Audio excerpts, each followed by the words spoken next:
இந்துப்பு, மிளகுத்தூள், சீரகத்தூள். மிளகுத்தூள் 1 ஸ்பூனு, சீரகத்தூள் 1/2 ஸ்பூனு. இந்துப்பு லேசாக தேவையான அளவுக்கு லேசாக தூவிக்கோங்க. தூவிட்டு ஒரு பெரட்டுங்க.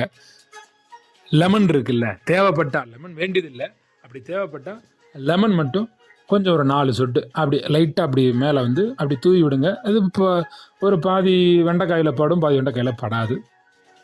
ஆனால் லெமன் வேண்டியது இல்லை. வேணா ஒரு 2 வெண்டைக்காய்க்கு லெமன் சேர்த்து மீதி வெண்டைக்காயில் லெமன் இல்லாமல் சாப்பிட்டு பாருங்கள். ரொம்ப ருசியாக இருக்கும். சேர்த்தாலும் ருசியாக இருக்கும், சேர்க்கலனாலும் ருசியாக இருக்கும். இதுதான் கார வெண்டைக்காய். மிளகு சீரகத்தூள், இந்துப்பெல்லாம் கலந்து நல்லா கையை வச்சு ஒரு கலவையாக கலக்கிட்டு நல்லா கையால் கலந்தீங்கன்னா தான் லாபகமாக கலக்க முடியும். அல்லது ஸ்பூன் வச்சு கூட கலந்துக்கோங்க, உங்கள் இஷ்டம். ஒரு சின்ன பாத்திரத்தில் வச்சு இதெல்லாம் போட்டு ஒன்றா கலந்துட்டு ஒரு தட்டில் எடுத்து வச்சு அழகாக மென்று கடிச்சு ரசித்து ருசிச்சு சாப்பிடுங்க. பச்சைய சத்து, பசுங்கணிக சத்து, இயற்கை சத்து, தாது உப்பு நிறைந்த சத்து பொருள், மூளையை வளர்க்கக்கூடியது.